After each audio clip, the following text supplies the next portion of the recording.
Call to order the November 2nd, 2021 meeting of the North Andover Planning Board. Pursuant to Chapter 20 of the Acts of 2021, this meeting of the North Andover Planning Board will be conducted in person and via remote means in accordance with applicable law. Specific information on general guidelines for remote participation by members of the public and/or parties with a right and/or requirement to attend this meeting can be found on the town's website at www.northandoverma.gov. For this meeting, in-person attendance of members of the public and board members will be permitted. Members of the public who wish to watch the meeting live may do so on their televisions by tuning to Comcast Channel 8 or Verizon Channel 6, or online at www.northandovercam.org. Every effort will be made to ensure that the public can adequately access the proceedings in real time via technological means. In the event that we are unable to do so despite best efforts, we will post on the Town of North Andover website an audio or video recording, transcript, or other comprehensive record of proceeding as soon as possible after the meeting. If the public would like to participate in public hearings but not attend the meeting in person, please email your question or comment prior to or during the meeting to jenright@northandoverma.gov. The question or comment will be read during the proceeding and responded to accordingly. Okay, Jean, could we do a roll call?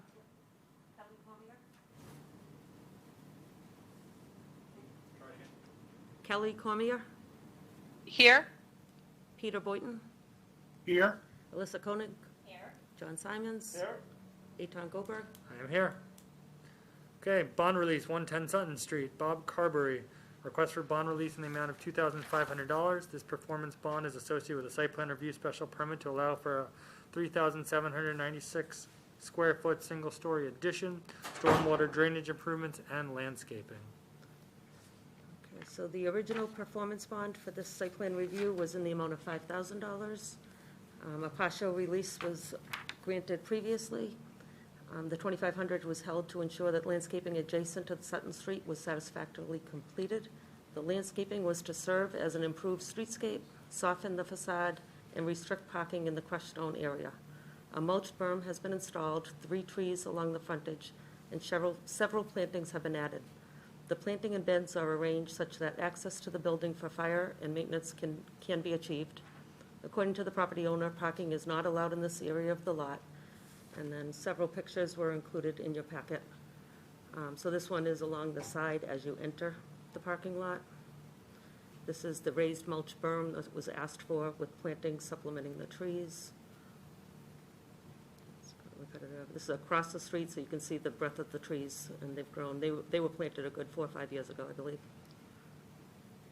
And then again, this is looking into the parking lot and across the frontage. So he is not here this evening, but he has requested that the remaining $2,500 with interest be released.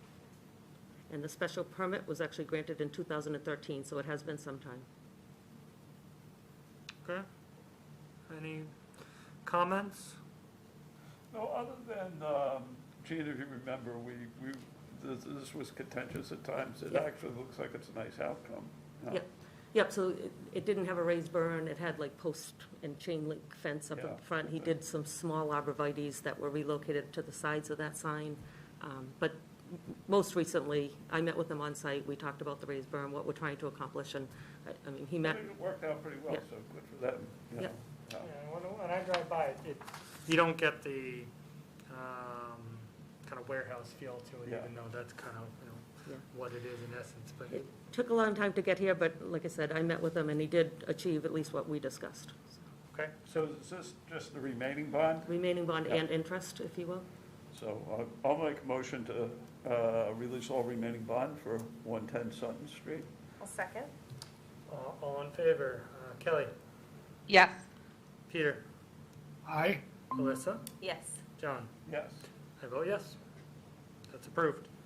Discussion item 1274 Osgood Street, Signature Commons, Bob Bolin. Request for insubstantial change to January 23rd, 2018 site plan review and reduction in parking modification special permit. Building 1 was previously proposed as a bank and now proposed as a Starbucks. Revised parking calculation will be presented as well. All right, so Robert, are you going to speak? Okay. So Robert D. Benedetto, if I pronounce that right, is an engineer from Hancock who did the engineering for the site. And you have to remind me, Patrick, Tyler Richards. Oh, sorry, Tyler Or Richards. Jetta Development. Okay? So, why don't I start off, Robert? So we've been working on this project obviously for, a while now, all through COVID. We had a retail project through COVID, and it's been quite a challenge through the last couple of years, but we have been successful, most recently securing a lot of leases with a lot of these buildings, and it's been very pleasant. We've had a challenge on that bank pad. Originally, we had a bank and focused on a bank, and we went through 3 or 4 different banks that unfortunately just the brick and mortar banks are just no longer, they're no longer interested in doing brick and mortars anymore. So we shifted to. Then how come we keep getting so many? I agree. They won't come to my side. If they, I wish they did, because they. There are 4 other we ones. would have preferred it. I'm not going to lie. Okay. So we shifted because we did talk to almost every bank in the area, including Enterprise that is now in town, and they did do a beautiful job. But we couldn't secure them, so we ended up shifting to coffee shops. We had another coffee shop, a smaller coffee shop that unfortunately just couldn't afford the rent because of the cost of increase in building materials. And we finally was able to do something with Starbucks. And then Robert had put together some plans in regards to taking the site in the 3,000 square foot that we had originally had there, shifting it down to 2,200 square feet, and then doing some other traffic studies and some parking queuing, that type of thing in regards to making sure everything works on the site. And why don't you take it from there and want to go through that? What would you like me to start with? Could you bring up the site plan? There we go. And you can zoom in a little bit if you can there. Great. So, as Tyler mentioned, we originally had an idea of a projected use of a bank with a drive-through at that location a few years back. Over the years, it has changed into a coffee shop at this time with Starbucks. In addition to the other buildings throughout the commercial development. The reason we're requesting an insubstantial change to the development is because although this one building has changed its permitted use, the entire development has progressed as more tenants have come in line and signed deals with Forgetta Development. There have been changes throughout the various tenants for all the buildings. Building 2 stayed the same as a restaurant, but building 3 and 4 both had changes in their tenant use, all within the permitted commercial use allowed in the original intended design. This is similar in that fashion. Can you walk us through who's there and who signed leases now, just so we can, part of, this is kind of balancing, like you said, what was presented. So what is there, what are the current businesses either present or that have leases? John, would you Yeah. like to speak to that? Yes. So we have an F45. It's similar to like a CrossFit. It's Mark Wahlberg's gym, his franchise gym. Local guy is going to be running that, and is a franchisor. I actually went to high school with him. He is just starting his construction, I believe, this week or next week. And then I have a med spa. So we just signed a letter of intent with a med spa for about 2,000 square feet. We have obviously the nail salon, Passion Nails. They're doing terrific there. We are talking to them about expanding because they are doing so well at that location. I have a large user, office user on the 2nd floor where we just finished their build out. They should be moving in the next 30 days, we're hopeful. I have obviously Bird and Wolf. They've been in for 5 or 6 months, doing terrific right now. We're talking tonight about the Starbucks. If we could put that to fruition, we would have that in building 1. And then building 4, we're talking with a smaller restaurant, 2,000 to 4,000 square feet, and that's pretty much it at this point. Okay. Scott Thornton of Vanassi Associates is with us as well. He'll be able to speak in a few minutes about the revised parking calculation done for the area. Right now, I'd like to speak a little bit more about the Starbucks itself. I know there was a concern in one of the resident letters about the queuing lane itself and potential to back up into the commercial drive. So I spoke with someone today, a representative from Starbucks, and she walked me through some of the actions they take to minimize the queuing length and the waiting time. First and foremost, there is a double queuing lane, as you can see there, which is new for Starbucks in the New England area. Only this location and one location in New Bedford are the only two that are proposed restaurants with double queuing lanes like this in New England. So this is very new for them in this area, but it's something that they're actively working towards with their new restaurants to ensure that they can hold more people in their lanes while minimizing the length and ideally minimizing their waiting time. Additionally, they have a mobile online payment app, which I'm sure many of you are aware through Starbucks or Dunkin' Donuts or the rather, and allows you to just walk right in, get your food and leave, or to not go into the line. Other measures they have taken to minimize the waiting time and the length is to have employees come out and actually take orders similar to what a Chick-fil-A would do with their double queuing lanes. Take orders before you get to the order window to help speed up the process. In extreme cases where the Starbucks will be backing up onto a road, they have actually had police details come out for extreme cases of high traffic volume. I don't see that ever being an issue for the situation here, namely because if there was any traffic getting closer to the crosswalk, there will be signage at that point to let people that intend to queue to park instead, to go around and wait. Also, there will be employees to help direct traffic if the case came up. And then there was also a jurisdictional, who is a subdivision agreement that, Tyler, you were speaking to as well. Yeah, so if we did have overflow through off of their site, that would fall under our subdivision, the commercial subdivision regulations that we have in place. So that would fall under our jurisdiction to regulate, which would be between the Bird and Wolf building, which is building 2 identified on that plan, and building 1. And if it overflowed even more that day into the Rotary, that would fall under our jurisdiction as well as Princeton Properties jurisdiction in regards to the overall development between the residential and commercial component. So it would take quite a feat to make it all the way back to Osgood Street. And that being a traffic light as well also shows that measures are being taken to ensure that traffic does not back up onto the road and or anything there. Is there a walk-up window? So at the Starbucks we just permitted by the Bertucci's, there was going to be a walk-up window as well, which for that site, I mean, it's nice, but I'm not sure how much it'll be used. For this site, I think it would actually be used more because someone could actually come from their apartment, walk up, and instead of getting in their car, could walk, get their coffee, then go to their car, and then head out. So I actually think that would actually be useful here.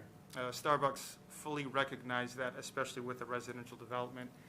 Gene, if you can zoom in a little bit onto the Starbucks itself, we can point it out. If you look on the bottom right of the building, you'll see there's a label there for the walk-up window. It's right near the pickup window. I'm not sure what you can see on your screen there. Yeah, right next to the patio. So the intent is for the locals there to be able to walk up, enjoy their coffee and croissant out on the patio, and be able to walk back. Or other people that are parking at the other commercial developments can come over here and enjoy that as well. So it negates the use of the queuing lane in that respect. So can you show the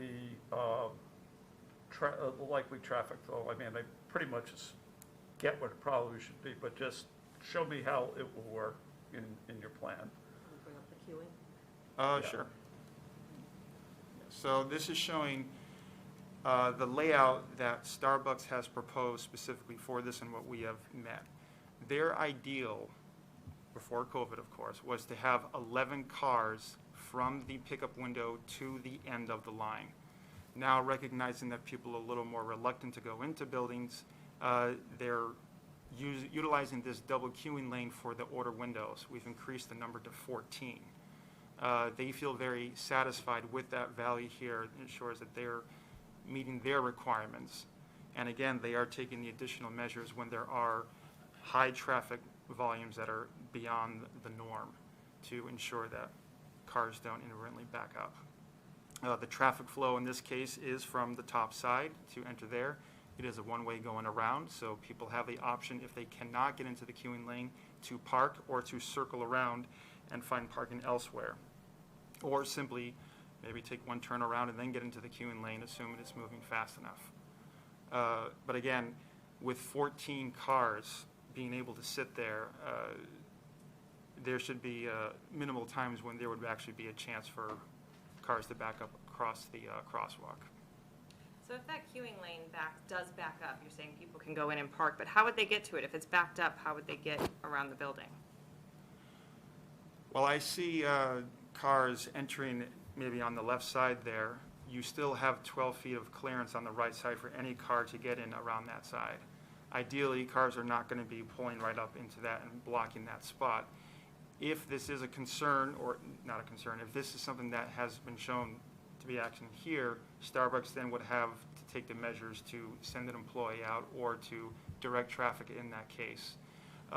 Additionally, there will be signage on there stipulating to not block the lanes to allow people to get in and out. And we can hope that common sense will prevail when it comes to people getting into a queuing lane.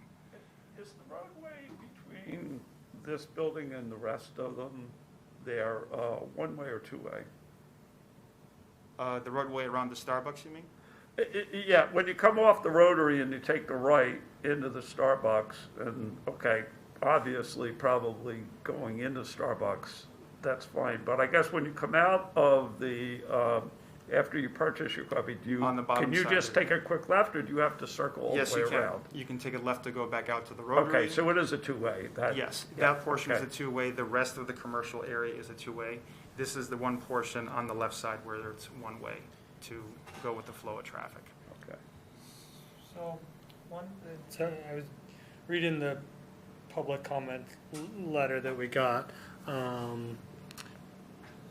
which I'm going to read actually now, because I have some questions and I share some of the concerns. It's from John Strauss. He says, though I currently serve as the chair of the town's master plan implementation committee, I'm writing to you as a private citizen to know my concerns regarding the proposed changes relative to the proposed development at 1274 Osgood Street. As the site was originally permitted to include a bank with a drive-through as building one, the proponent is now proposing an insubstantial change to the January 23rd, 2018 site plan review to make building one a Starbucks with a multi-lane drive-through. I would contend this is not an insubstantial change on the basis that this is a completely different building used per ITE trip generation, and though the overall new vehicle trips represent a reduction over a bank use, weekday morning peak hour trips represent a significant increase over bank use. Furthermore, based on the parking and traffic analysis provided by VAI, it appears that no queuing analysis was performed for this location and lane configuration. I have significant concerns that the proposed site configuration provides insufficient vehicular storage capacity to handle the proposed weekday morning queuing. In addition, there may be a potential for vehicle queuing to interfere with the pass-through vehicles utilizing the on-site parking spaces or backing up into the driveway aisles between the site and the adjacent bakery, cafe, restaurant. Also, given that Bird and Wolf is already in operation, what considerations have been given relative to traffic analysis for the weekday morning peak hour, given that they too are a bakery, cafe, coffee shop, albeit without a drive-through window? Note that I'm not for or against this project, but I do want to ensure that the town does its due diligence in vetting the proposed changes.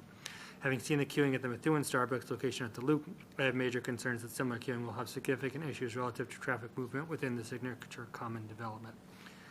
So I want to get back at the end to the question of whether or not this is an insubstantial change. So we'll get back to that.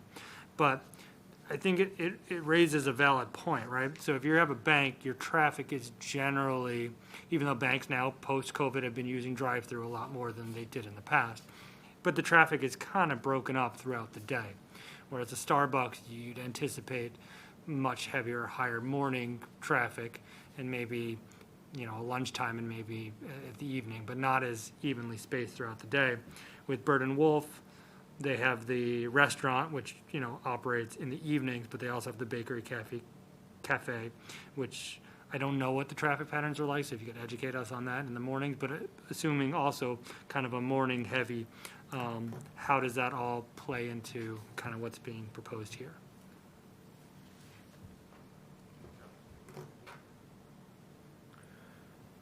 Good evening. Can you hear me okay? Yeah. Scott Thornton with VAI. We prepared the traffic and parking update. So to answer your questions, the Starbucks, obviously, as you mentioned, has the majority of their traffic expected in the morning time period. Over the course of the day and during the respective peak hours that we looked at, the overall traffic generation for the site with this new use is lower, except for during the morning peak hour, where we're expecting about 40 additional trips compared to what was previously analyzed in the initial traffic study for the development. So how many trips in the morning peak hour would you expect for the Starbucks? I think it's, so we assume that the Starbucks, we assume that the retail trips and the trips associated with the development don't have the residential development right next door. So this is sort of a worst case consideration. But the screen shows the current development program, and if you look to the coffee shop with the drive-through, based on the ITE data, we would expect a total of 196 trips during the morning peak hour. That's total on-site. And that may be a little high. This data is more geared towards Dunkin' Donuts than it is to Starbucks, which tends to generate a little less traffic. But if you can go, Gene, I don't know if you can go to table 3. Yeah, next table. This is table 2, which is the alternative A, the previous program. So for the current program, most of the traffic that's generated in the morning is due to the Starbucks, and that's where we get the 41 trip increase. In terms of the overall operations, when we initially did the analysis for the development with the initial traffic study, there's less traffic on Osgood Street in the morning, so the operations were better with the traffic signals during the morning time period as compared with the evening and particularly the Saturday. That we would expect to continue to be the case. In terms of the managing the traffic flow for the Starbucks, as Robert indicated, the one-way circulation around the Starbucks, as well as the availability of the parking spaces to accommodate any users that would either want to go in to get their order and consume it there, or just pay with the app, where they're literally on the parking or in the site for 30 seconds to a minute. By the time they park the car, run inside, get their product, and then exit. What we've seen with Starbucks is that the typical queue for the drive-through is between 10 and 11 vehicles during the morning. With this case, having the ability to store 14 cars, we don't anticipate there's going to be any issues with the drive-through operation. So, the combination of the larger drive-through, the high-capacity drive-through, the ability to bypass all of that through the circulating lane on site with the additional parking spaces that are available, again, we don't anticipate there to be any issues. Can I ask a couple? I'm sorry, Ethan. Yeah, go ahead. Can I ask a question? Yeah. So just, I can't see the table that was just up anymore, but a question, I was on the first row, it had average weekday daily, thank you. And I just want to make sure I'm understanding this correctly. So the first set of numbers, current program, that's the new proposed program with the Starbucks? Yes, yep. All right, and then approved is the program, the approved program with the bank. Correct. So this is saying on any given day with a Starbucks instead of a bank, there'll actually be 30 less trips Yes. going in and out? So more people go to banks, brick and mortar banks, and go to Starbucks? Over the course of a day, yes. So this is, Now, granted, COVID has turned a lot of this information upside down. So, you know, the idea, though, is that based on the data that we have available, that the banks would, and it's not just the bank, there's other changes to retail that are incorporated in the projections. But the result is that based on the ITE data for the trip generation manual, which is the standard required source for trip generation information in the Commonwealth, the projections show that the proposed program would have 30 fewer trips over the course of the day than the previously approved program. Can we go But back? that's for all combined uses, though. just That's to be all clear. combined So it's uses. not bank all versus Starbucks, it's all combined uses on the site that are proposed. All, right. Yeah, but the only difference between, I just want to make sure I understand, the only difference between those two, the current program and approved program, is a Starbucks versus a bank? Or is there other changes in No, there that we're just not there's other highlighting? changes. There's other changes as well. Okay. Can we go back to table 2?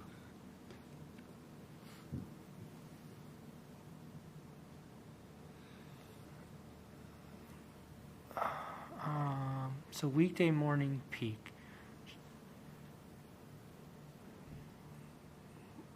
Okay, now where's for the Starbucks, sorry? So you want to go to the table before this? Yeah, Well, yeah. So the question okay. so see, in this one, the new use is the first one, and this table 2, it's in the middle. It's the coffee shop one. So this has got 1806, and can you go to table 2 real quickly, is the total? So the bank, that's 444, so that's 1,500 extra trips a day, right? Or am I missing something I here? think one of them was weekly, and then the other one was Oh, weekday. weekday daily, Yeah, so the top row is the weekday daily. right, okay. So under the existing bank, it's 444, right? For the daily, yep. Yeah, the daily. Yep. And then if you go to table 1, the coffee shop has 1806 daily, Right. right? So that's a 1,400 increase.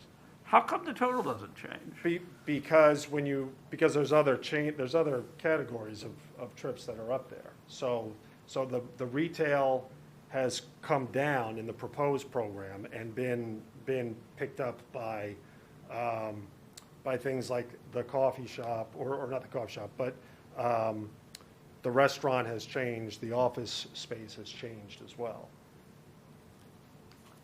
So you're saying, so then what you're saying from this is that even though the coffee shop is going up and average trips, the other usages are going to have fewer trips. Yes. But those have already happened, they didn't come to the board for anything, right? Those have already happened. They're not all in yet, but But with what they're Yeah. planning, right?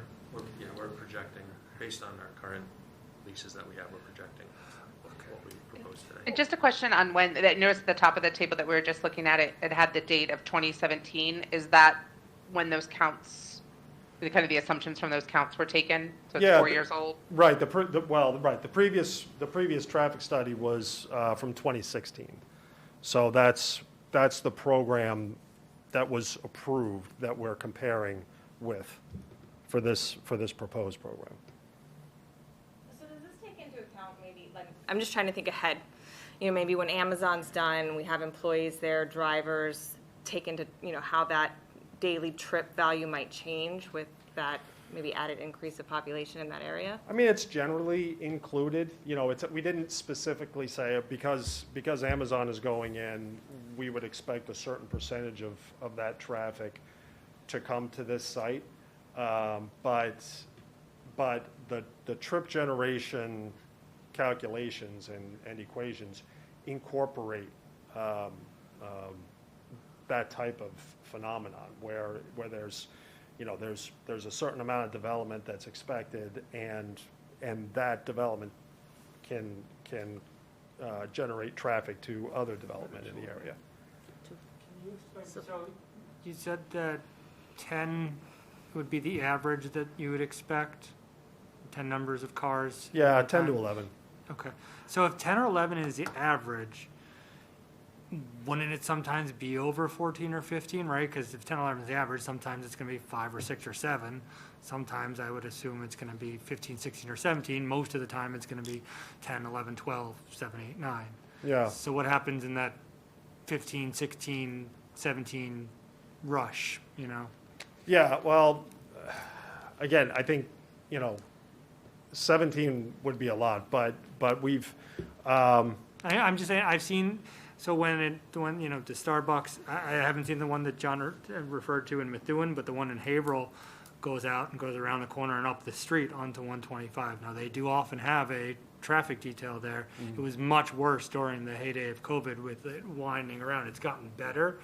But I guess my point is, I have no problem with this idea. I think it's the right place for a Starbucks, rather than a bank. I don't think that it's going to be a problem, but I struggle with whether it's an insubstantial change and whether or not we need newer traffic data to really consider what the current effects are going to be, considering post-COVID world, considering Bird and Wolf, considering how many people are living there now, what the traffic data is coming in and out with the new light, which probably actually helps. I don't know that our data is new enough to really say that this is insubstantial, especially with all the different things that have happened. I kind of think we need more new information. Yeah, I agree with you. I sort of initially when we started, I said, this looks like chip shot, I like the dual Yeah. things. But when you start drilling into the detail, I'm looking at it and there's a lot of things that I'd like to ask further questions on. And I think it's something that we should do it as a modification. We can do it very fast. I don't think anybody has any objection to this. I think in the end we'll be able to take care of it, but it just feels like premature to rush it through without any formal hearing. Yeah, and I'd like to understand a little bit more about how the dual ones work, because Dunkin' Donuts has been doing them more recently, so the new Dunkin' Donuts they put on 125 in Bradford, just before the 495 interchange has the dual, and it works well with some people calling up and things like that, and the mobile orders, and you can go through if your order's ready, you can go around, but they have a lot more space, so I'm curious to how that actually works in practice, so I'd be interested in hearing about that, but also can we get new traffic data? Can we get newer information? Can we get it reviewed? But I don't think we necessarily need a full peer review, but at least someone to look at it. I agree with John. I think I like the idea. I like how this development is coming along. The retail looks really good. I think the mixes work really good. I think the project itself is going along great. I'm just not ready to say it's insubstantial. I agree with John. I think we can move it quickly, but I think we need to make sure the numbers work before we go ahead. Sorry, Alyssa, did you have something you wanted to? No, I was just going to point out, because I'm thinking of all the other Starbucks. You mentioned Haverhill, and I'm even thinking, I pass the one in Lawrence quite often, and that line is outrageous out through Bulgers. Just how much traffic Starbucks in the generalized area, their capacity on a daily basis too. I know that this particular area is not quite as busy as these other locations, but I know those other locations are quite substantial, and I can only imagine maybe some of those people are now going to be going to a more localized area. So I agree with the updated numbers of seeing how that would be affected. And we did, and the other Starbucks that just got permitted, we made them go through it a couple of times to kind of get it right before we were. And ultimately, it got approved because we were content with the data, we were content with how the traffic patterns work. But it's popular. Related to that, I had a different question that we haven't raised is, unlike the other buildings, which I believe are all built, right? All the other commercial buildings are built. This one is We're in not. the middle of our last one, Yeah. other than the Starbucks. Yeah, and Thanks. it's Whatever you wanna call it. it's built up right from the slab. So what's the building going to look like? What's the look and feel? I kind of think if it's the same one as we just approved, that would be a mistake, but I don't know. So we had a lot of discussions because we're very mindful in regards to that with the development and keeping some cohesiveness. I think it's going to be a mix between Starbucks brand and their certain brand they have, and then the type of siding products that we have and that type of thing. Yeah. I think it's going to be a mix between the both, but I do think it's going to say I'm a Starbucks. I don't. And I mean, that's another reason why I'd like to see it. I mean, if it's more like the one that was just proposed for the different location, Yeah. I would be concerned. If it's a little bit more like the Haverhill one, which is kind of. I have a question. know, The one that you guys just approved, what was the queuing line on that? Do you remember? 15. It was 15, so it was a Single stack line, but 15. okay, and so it was a, yeah. And we had some, it was, single stack 15, and we had a lot of discussion about it, and they said that 10 to 15, I believe, is their standard. yeah, But it was a single PO, and that's going on to 125 too, so but that's that's also in a little more congested area. it is. So- And that's my only concern is that if we do this traffic study and it comes in lower, because in my head, people are traveling less now, so it's gonna come in lower, and if we're the same queue line, but even if I have additional, I guess, backup there with my development as well as Princeton Properties development, that it would, and this is me speaking, it makes, in my eyes, it's a little better in regards to the overflow traffic that I would have versus the one that you just approved on the other side of town. I mean, I would love to have that location. I'm trying to get into that location because I love that location. So it's definitely better to overflow into a parking lot rather than onto the street, that's Yeah. for sure. But Especially we also one don't. that has alternative driving capabilities around the development too. They So, can I mean, go I think those are along the back things we and need cut to around. kind of more flesh out, and is there, I mean, it looked really tight, so I think those are the things we need to flesh out. Like, if it does become, if there are more than just someone's gonna go out there and say, hey, can you move over there? Like, where can these cars go? Could we move some parking to get another little bit in the lane? Things like that. I think those are the things we need to kind of. If I could. Yeah, go ahead. So you're mostly focused on the morning time period and the operations around the driveway and the main development driveway out onto Osgood Street. And then I would just add the intersection, because a good amount of people are gonna be coming to Bird and Wolf too. We don't want, let's use a Ghostbusters reference, you don't wanna be crossing the streams, right? We don't want someone going and have a line of people going, or people trying to come in and park at Bird and Wolf and then go back out. Yep. And crossing over. So it could be as simple as, if you go to Bird and Wolf, go to the right instead of looping, making something a one-way versus a two-way. Yeah. Something along those lines to make sure that those aren't, those flows. And maybe there isn't an issue. I don't know how many people are going to Bird and Wolf in the morning. That would be useful information to have. Sure. But just so that maybe those go and continue off to the right and go back onto 125, whereas the Starbucks loops back if you close out. Just those kind of things. Yep. But those are the concerns. I will say Tyler does bring up a good point that the traffic flow in general is probably still not recovered to pre-COVID conditions. So we may find that the traffic on Osgood during the morning is less than what was analyzed in 2016, but We don't know, But we yeah. can report that. Yeah, I guess, Eton, just to follow up, I agree with the points that all be made, but we need concurrent traffic data. I think we've referenced COVID and the impact quite a few times, but it's a lot of ad hoc information. I think at this point, there's got to be some real information out there about the impact. Yes, maybe people aren't commuting to work, but they may be doing 3 or 4 in-town trips, running out for coffee in the afternoon, right? So there could be more traffic. We don't know. So I think having kind of an actual, current, refreshed traffic data is key. Okay, so why don't we, should you want, we can vote on whether it's an insubstantial change, or you can withdraw it and just come back with a modification. I just want to add one more Yeah, thing go too, ahead. because I've been on the ground floor on this development Yeah. since the beginning, and I'm dealing with the tenants, I'm dealing with the general contractors, I'm dealing with the money, I'm dealing with everything here. And the biggest challenge that we've had over the last 2 years has been the leasing, and strictly because of COVID.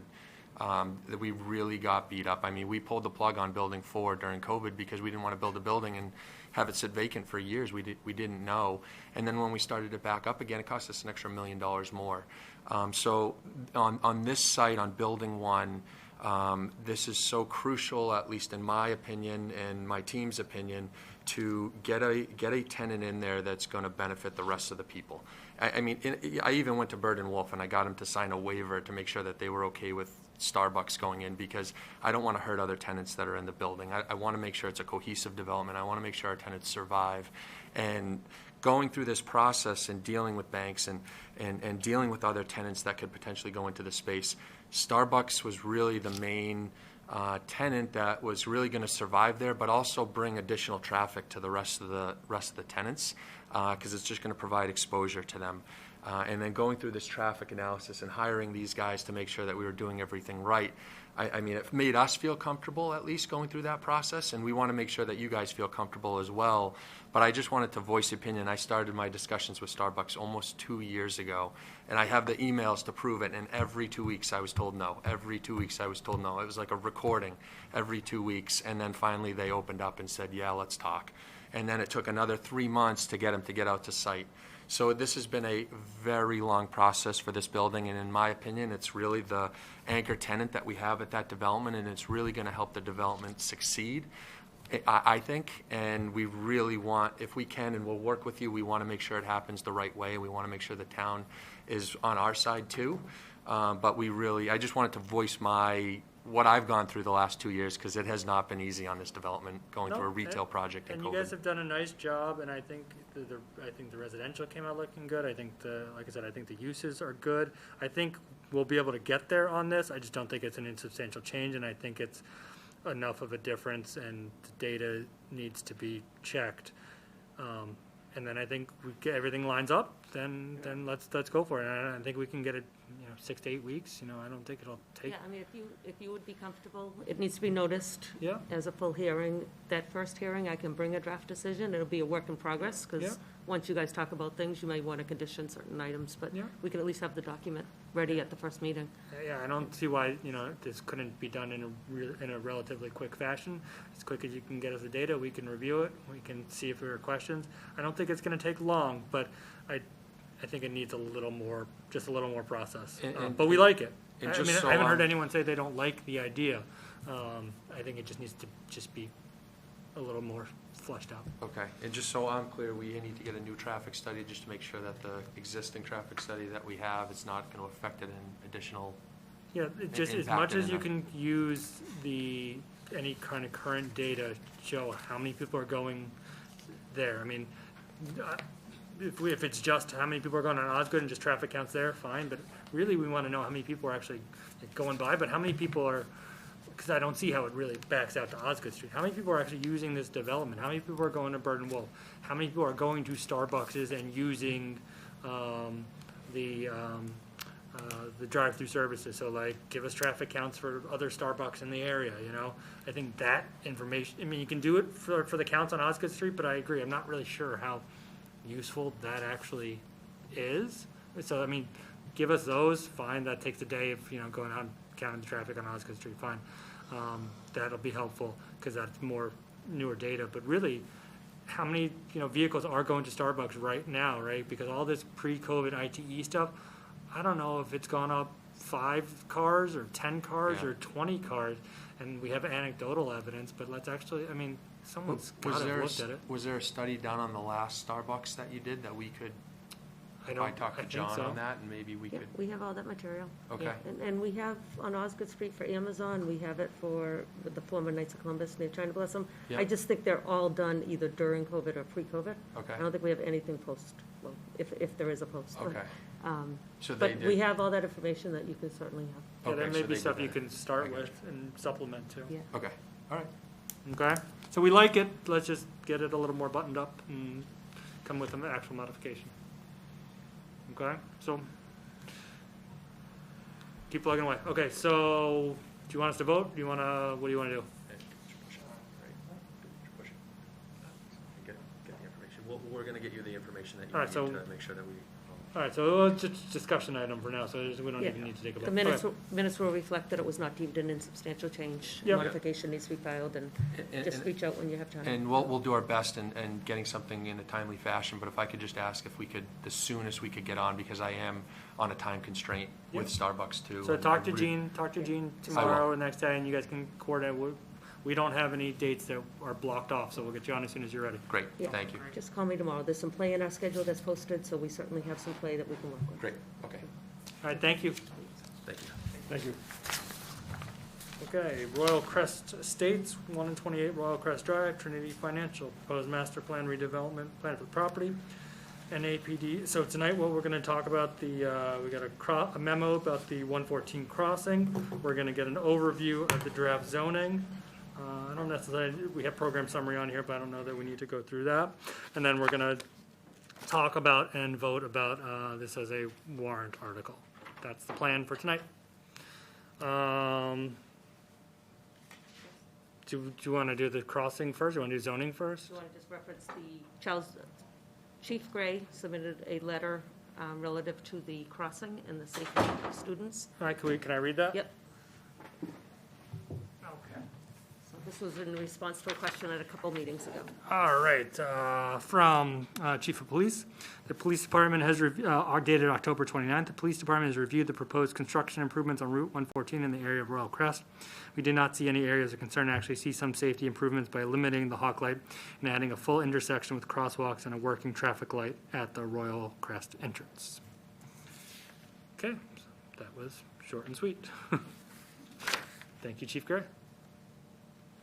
Okay, why don't we talk about zoning? So we have Town Council Suzanne Egan here to give us an overview of the draft zoning bylaw amendment.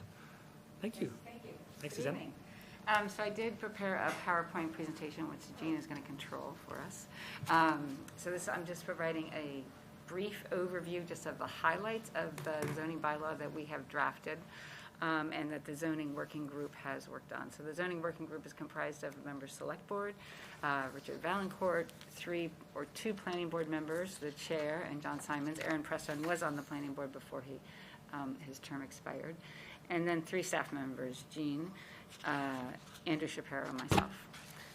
So the zoning working group processes, we had bi-weekly meetings, and we looked at the various types of zoning that are existing under the North Andover zoning bylaw. So we looked at the smart growth zoning district, we looked at the downtown overlay district, and we were reviewing it all to see what would be most appropriate and also consistent with the existing bylaw for this particular project.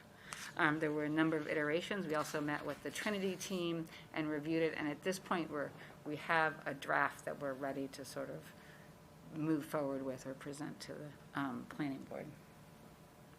So the highlights of the mixed-use zoning bylaw are that it's actually would be 2 warrant articles. One would be to adopt a master plan.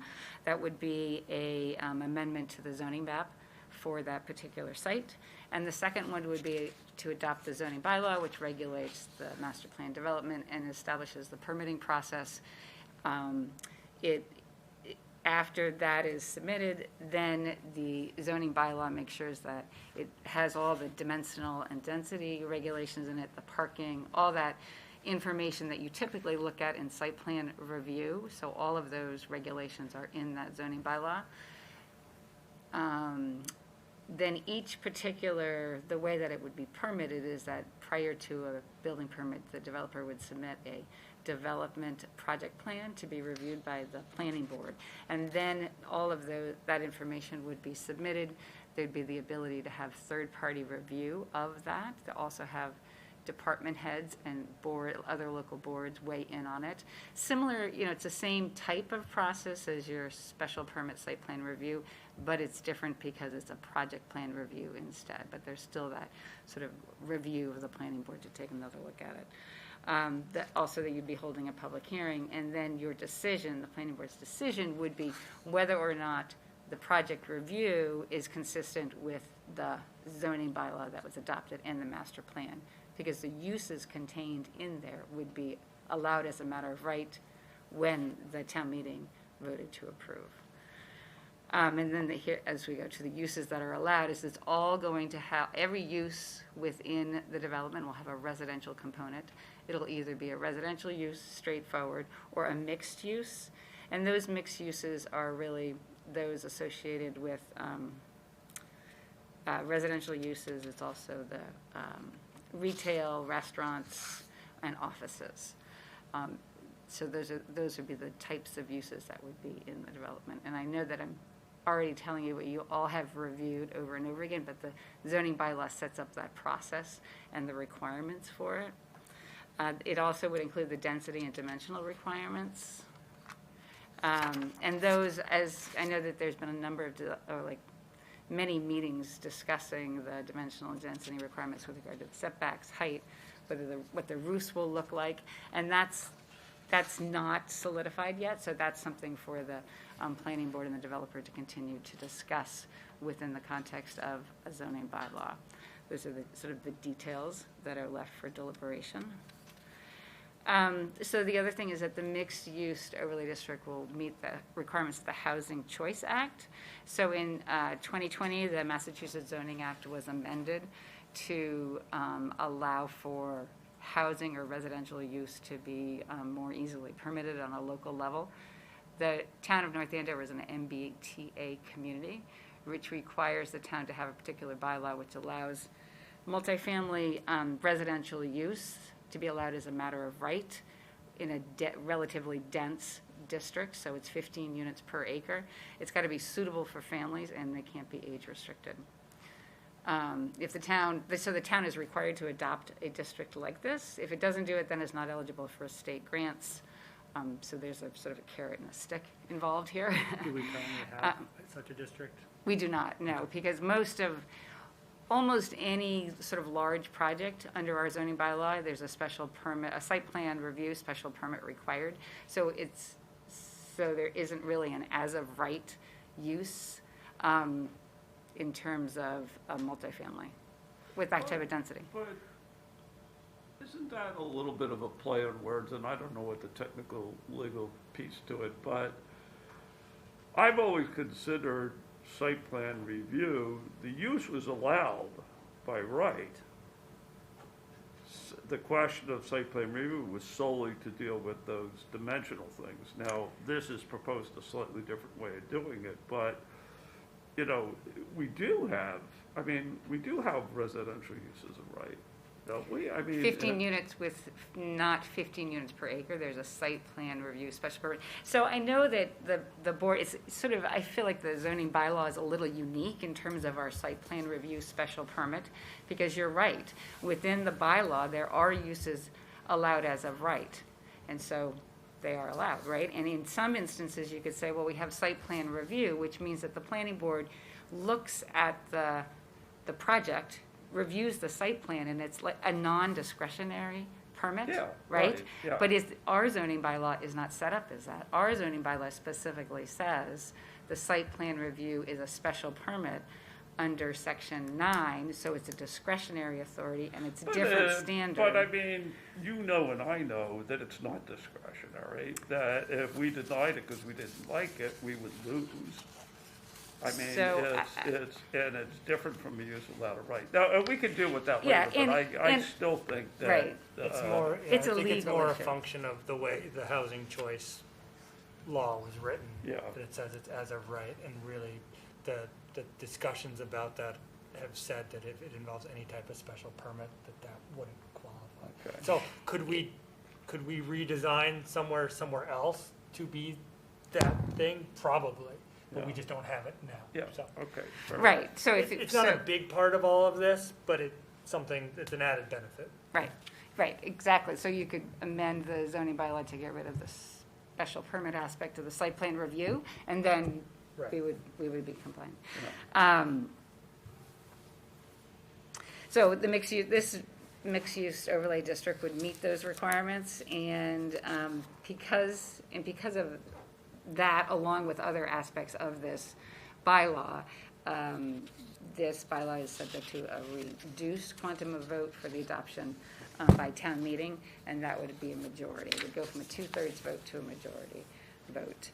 And there's also an aspect of an affordable housing requirement for the development, and that's 15% of the net new residential units will be affordable housing to be eligible for the inclusion on the subsidized housing inventory by the state. And I know that you've had some discussions about the inclusionary zoning bylaw, and I'm not quite sure where the board is in its review of that. But this, we would make it, this bylaw proposes to make this particular district not subject to the inclusionary bylaw because that is done through a special permit, and therefore then it wouldn't be as of right zoning. Susan, again, the first bullet, 15% of the new residential units. Which new residential units are we talking about here? Is it anything that's in the proposed district, or what is it? What does it mean? So what I think what that means is that however many residential units there are at Royal Crest now versus how many are in the whole proposed overlay district, that number. So let's say it's 800, 900, 1,000, whatever that number, the delta is, 15% of those have to be affordable. So it's the net new. But take it away from Royal Crest. Let's say if it were an empty site, and that were the site, what would it be? 50% of what is ever proposed for that would have to be. But but this is only for the Royal Crest. This is only for this. This District. is for this bylaw. This is only at Royal Crest. Okay. What we're talking about is the draft zoning for Royal Crest, so it Okay. only applies there. But yes, if it was a brand new place, that'd be 15. What we're talking about in the inclusionary zoning that we discussed before was, what was the percentage? It was 15 also. Was it also 15? Yeah, Okay. and it's on net So new. it's the same. The net number, so they're proposing 1309 today, so the 588 would be deducted, and it's 15% of that net. So it's the same thing we're proposing in the inclusionary, but we're taking it. So if we are ready for our inclusionary zoning bylaw and we put it on the town meeting warrant and it's included, it wouldn't, so two reasons that we're doing it this way. One, it wouldn't necessarily apply because they're being voted on at the same time. And two, because the inclusionary zoning that we set it up involves a special permit that would conflict with the housing choice. So basically, we're taking the parts that we want from inclusionary zoning and saying this is going to apply to this even if the inclusionary zoning bylaw doesn't. So that's the point of all of that, is making sure that it has the affordable housing we want from an inclusionary zoning bylaw perspective.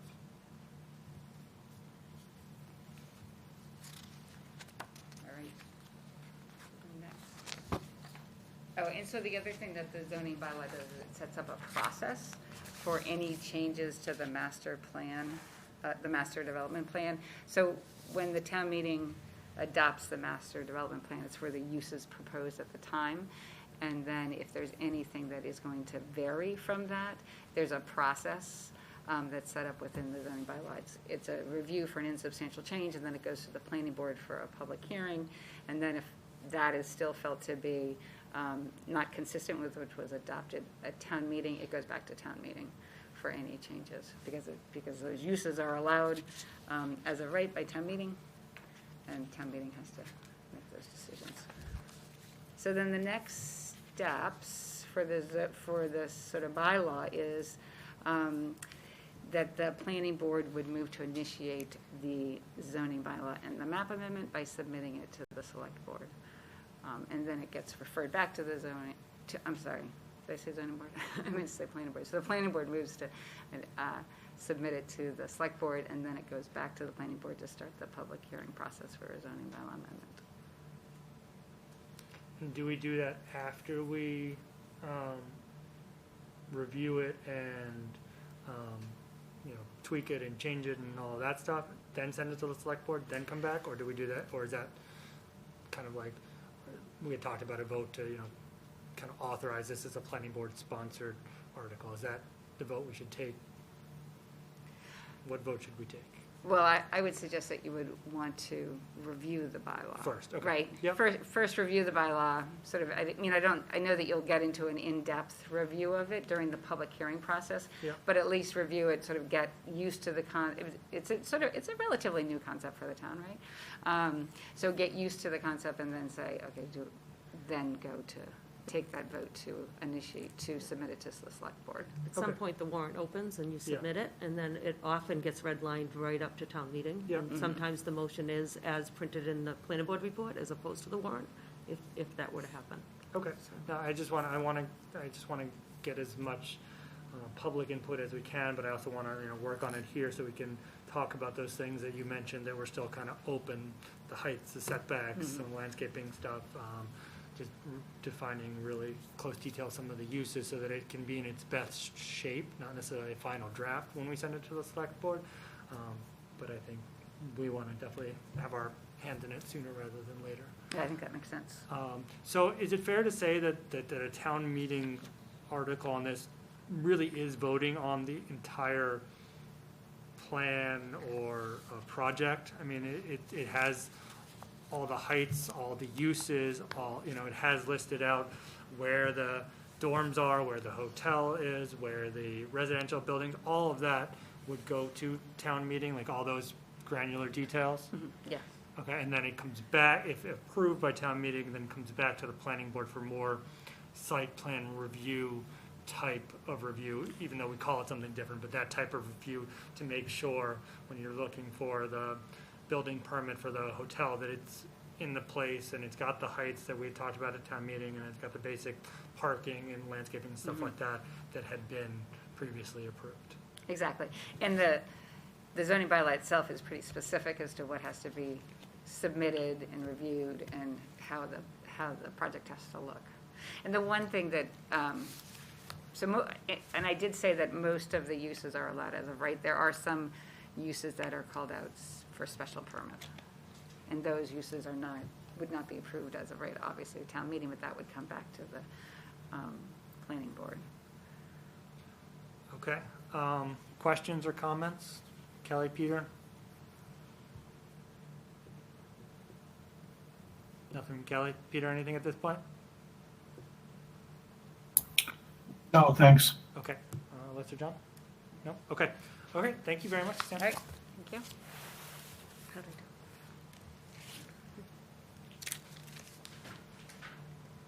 Okay. So we have a bullet point for program summaries. Is there something that we need to see in the program summary, or is it No. just carried? Peter asked that we carry it, so Okay. it's just the most recent version, in Okay. case somebody needed to reference it. Okay, all right, so let's move on. So what I'd like to do now is I think as we kind of discussed at the last meeting, I think it's kind of the time now to decide whether this should be a planning board sponsored article. So we're going to take a vote on that, but I just want to be clear on what we're voting on. If the planning board sponsors this as an article, what that means is we're going to continue forward with this process that we just outlined. We're going to go through the zoning, go through it here at our meetings, talk about heights, talk about setbacks, talk about landscaping, talk about all the uses, the special permit, the site plan, all that kind of stuff. Eventually, we would then, once we have a good draft, we would send that to the select board, they'd send it back here, we would then have public hearings. After those public hearings, we would then make a recommendation about whether we recommend favorable action or unfavorable action. We are not taking that vote today. It's not appropriate for us to take that vote today. I know people can have opinion as to where you stand on the project as it currently is. If you want to share those, you're more than welcome. That's fine. But the vote is really whether or not this moves forward to a town meeting warrant article or not. If we vote no, then it pretty much ends the process, at least in the planning board. Can I make Yeah, go a ahead. process comment about that? Because Yeah. I think that in terms of any rezoning, there's three options. And the first one you talked about was the planning board sponsored. Yep. But a second option is a citizen's petition, and That's correct. the third option is not to go forward at all, because maybe the applicant realizes they're not going to win, or That's- just chooses not to. That's correct. So we do have, there's two ways it can get in front of town meeting is as a planning board sponsored article and as a citizen petition. So I mean, Correct. it's not that if we say it's not a planning board sponsored article, it dies. It doesn't. The applicant has a full right to move forward as a citizen petition. And in fact, that's over the years been sort of the norm for most large development projects. Planning board sponsors something if there tends to be consensus of the planning board, it's consistent with our overall planning strategy. Where something is primarily of a private nature, a specific development nature, or there's not consensus, it's moved forward as a citizen petition. So, I mean, there's both of the options, that's So- my point. Yep, so the citizen petition is definitely an option. We haven't heard anything. Usually at this point in the process, we would have heard of that as an option, you know. Is that possible? Sure.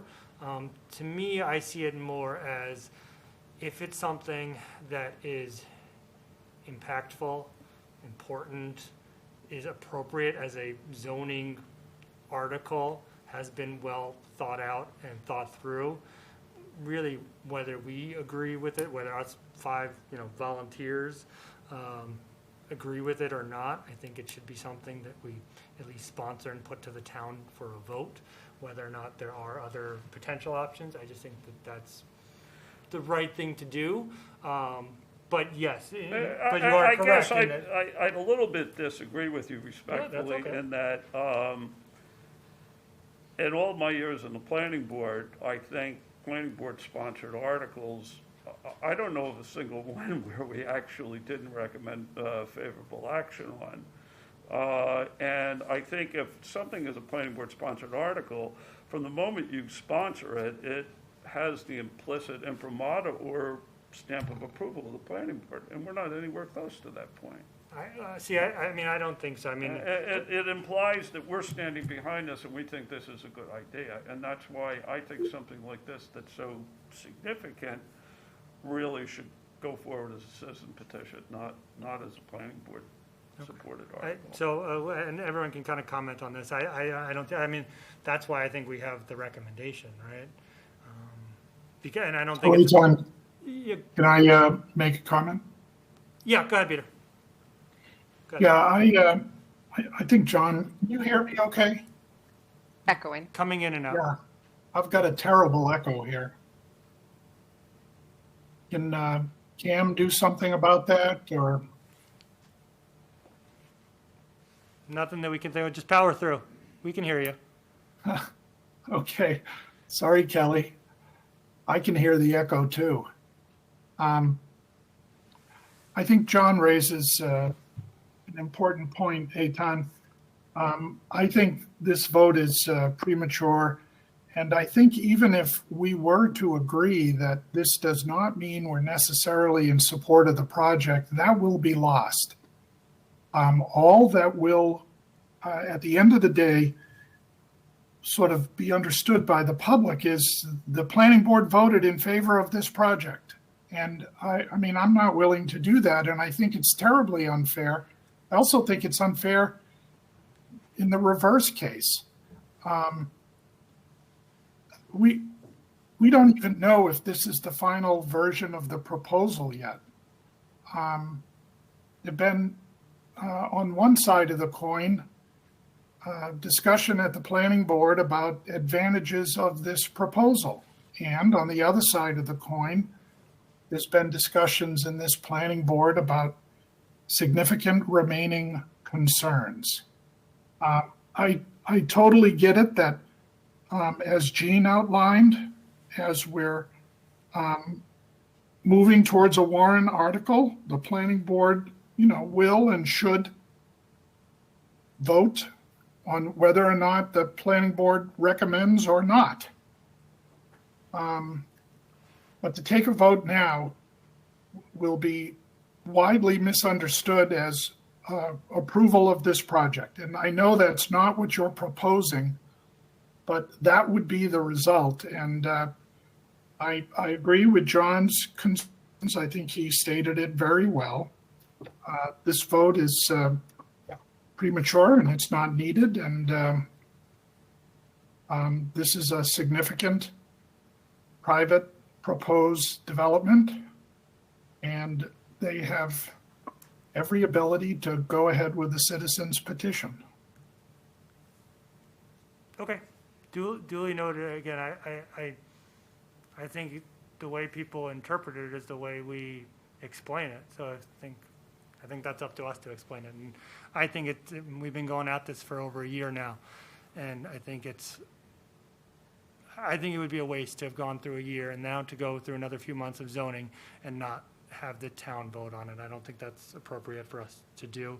And I don't think if we had the ability to approve it, I don't think that would be right either.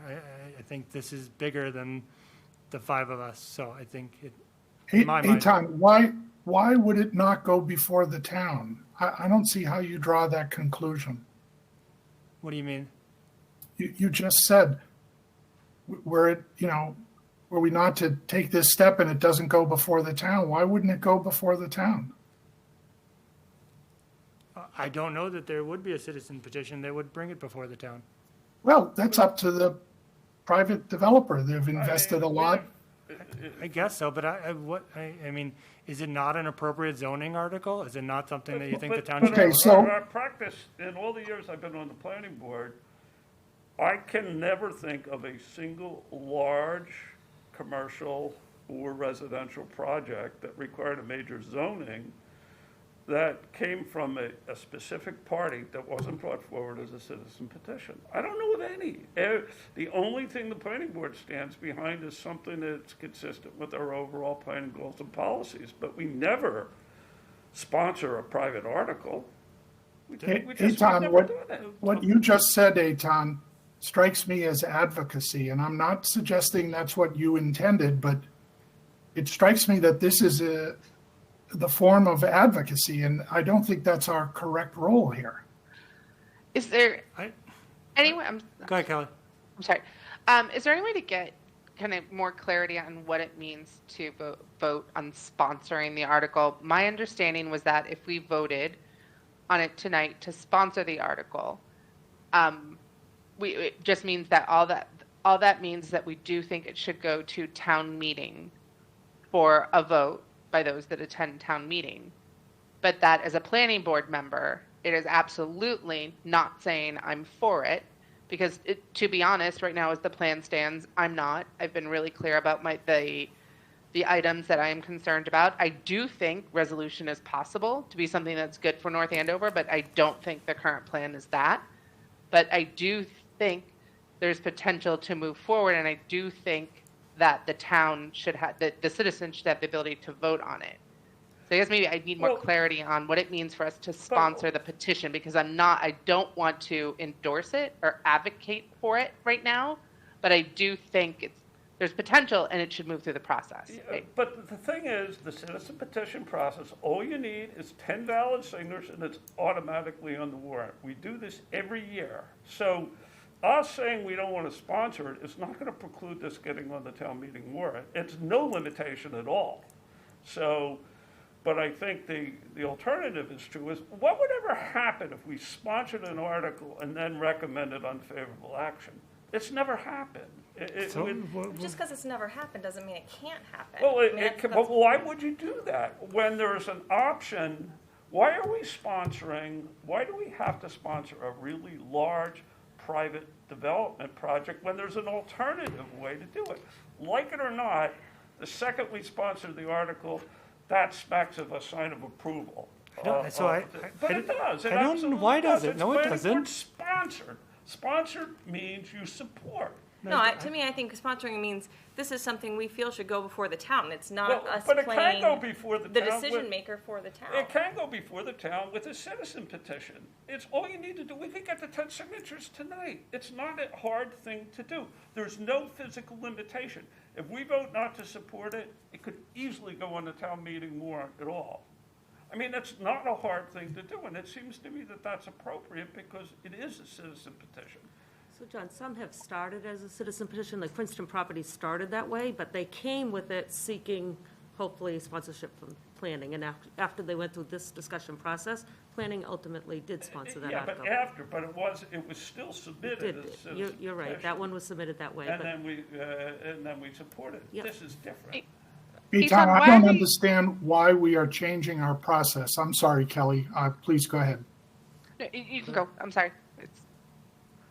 I don't think we are changing our process. so, I mean, I think the difficulty is that we have to figure out, if we're gonna go talk about zoning for the next 2 months, we could do that, and we could go through the zoning, and then we're still in the same place of what actually happens to this. And so, timeline-wise, I think it's important to know where this is ultimately going. So, yes, could they go out and get signatures and make it a citizen petition, and then we're in the same place? I guess so. But I think that this is of such, it is such impact, and we can debate whether that's good impact, bad impact, neutral impact to the town, that it's not just that it's not just about a single development. It is about the impact of the town, and that's why I think the town should vote on it. And that's why I think as the planning board that we should put it on there. I don't think that's saying we support it. And I think why is this somewhat different? Because this project is completely different than anything that we've done, as far as I can tell. So that's why I think it's different. But I don't think we're changing our process. I think we're just getting to the But I end. think we are, because if we were a gatekeeper, like, for example, let me give you an example of something that would, I think, gets at what you're trying to avoid, is if you have a special town meeting, okay, and there is a financial article on that special town meeting, the finance committee has to recommend favorable action on that for it to even show up and be voted on at the special town meeting. And if they don't, you could schedule the special town meeting and you could sit there, and it's never voted on.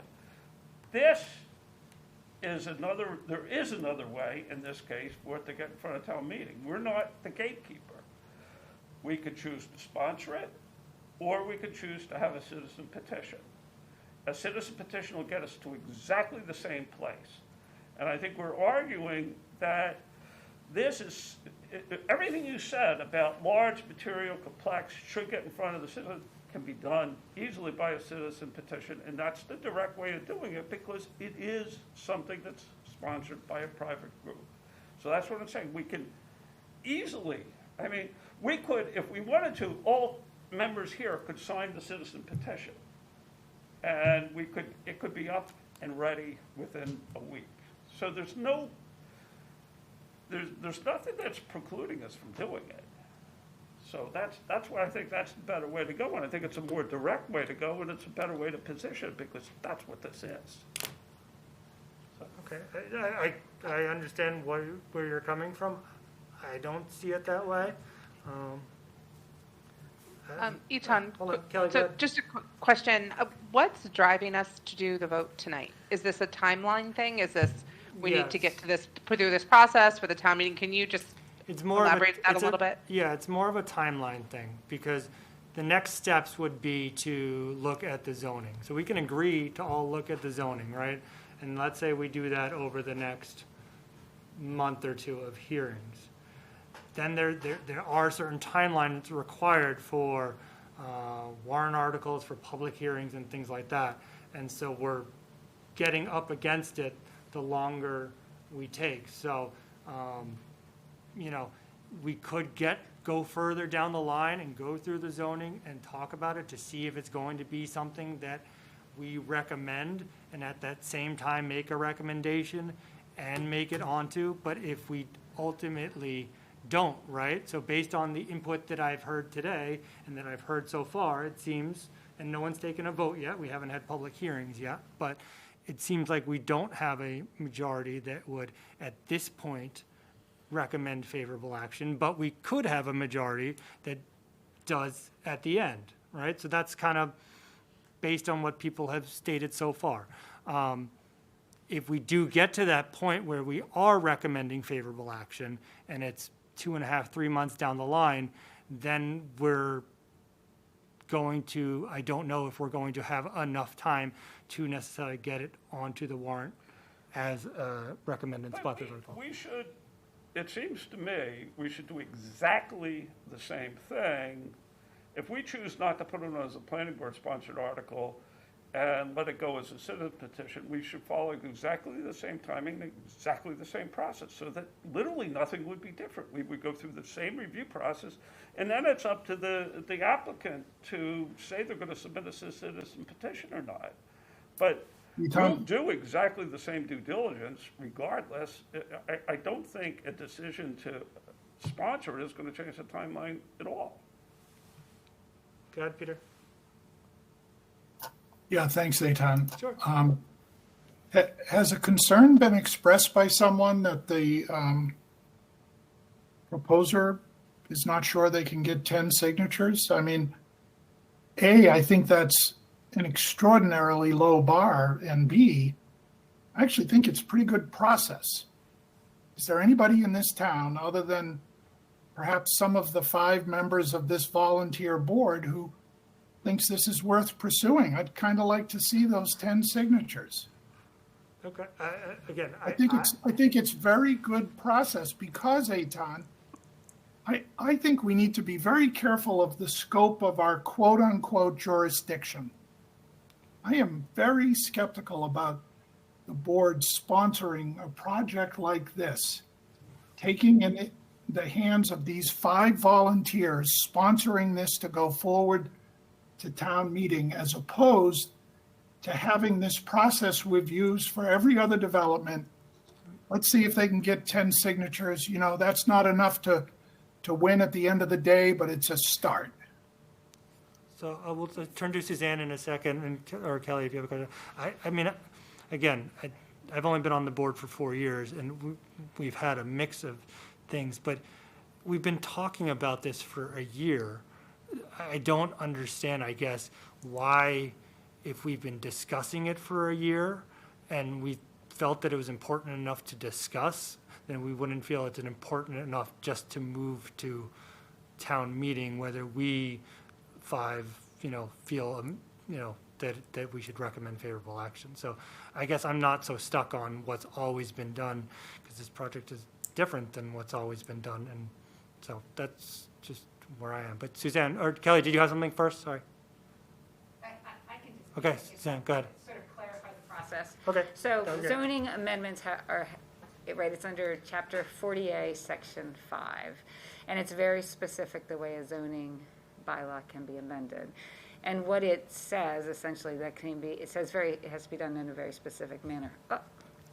It's either, can be initiated, so we here say sponsored. Under the general law, it's called initiated. So the zoning amendment is initiated, and it's by a submission to the Board of Selectmen. I'll read the law to you so that we all are sort of on the same page, right? It's initiated to the Board of Selectmen by either I don't get this here. Adoption or change of a zoning bylaw may be initiated by submission to the Board of Selectmen of a proposed zoning bylaw. It can be done by the Board of Selectmen, the Board of Appeals, by an individual owning the land to be affected by the change or adoption, by a request of the registered voters pursuant to Chapter 1039. That's your citizens petition you're used to, by 10 registered voters in the city, or that's a city, or by the planning board, or by a regional planning agency, or other methods provided by a municipal charter. And then once the Board of Selectmen get that, then they refer that back to the planning board. So you've had this discussion about whether the planning board is sponsoring the bylaw to go to the Board of Selectmen. It's really who's initiating the review, who's initiating, going to Board of Selectmen, getting referred back to the to this board to hold the public hearings. So it can be done by this board, it can be done by the owner of the land, it can be done through a citizen's petition from the Board of Appeals. So I just wanted to make sure that you understood that that's the process. And then I think that, I don't want to get involved in the debate as whether it's appropriate or not, but I just wanted you to know. So initiated would probably be a better word. I think that's Right. less advocative, as kind of the language Peter was using, as to a position of the planning board. So I guess I mean, the question then becomes, should this be something that we initiate, start the process of moving it towards town meeting? Should that be the landowner? I think there is an argument for that. I think there's actually a better argument for that than there is the citizens petition. I mean, you can get 10 people to sign anything. I'm not really sure that has value yeah, one way or except the other. that I've never seen a situation where those two steps weren't combined. They were done as Fine, a single so it thing. goes I mean, together. that's- So, yeah, it so, goes together. so then I guess it becomes a policy or public policy decision of whether or not we should initiate it versus and let's use initiate, I guess, we should initiate the process versus whether or not the developer landowner should.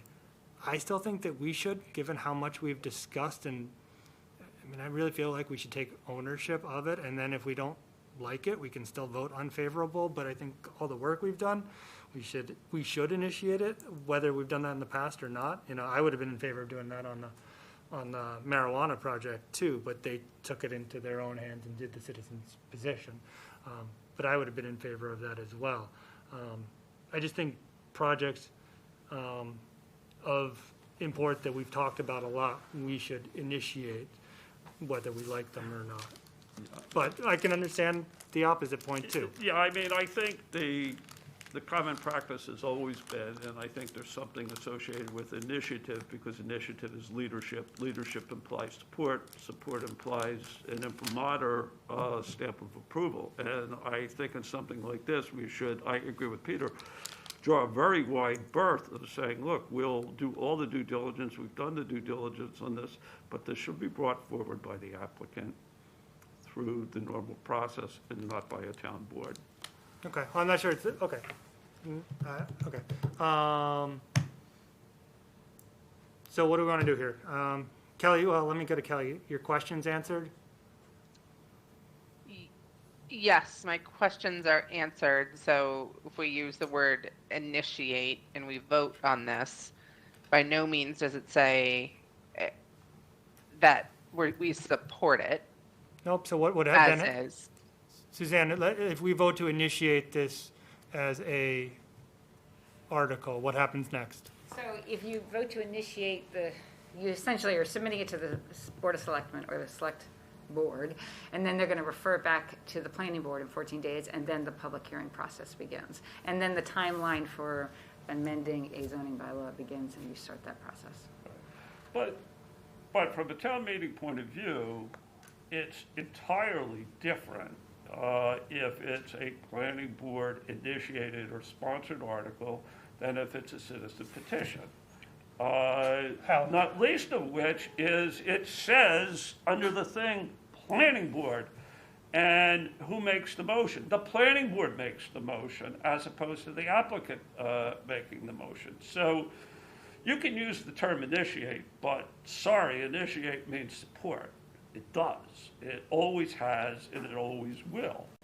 And we're not precluding it by voting against this from bringing it forward to town meeting. We're saying, let's do it according to the way it's actually going forward, because this is a private petition coming from a private group, and they should sponsor it and initiate, not the planning board, because a lot of people interpret it as the planning board supports it. Sorry, you could say that's not right, but that's the way it is.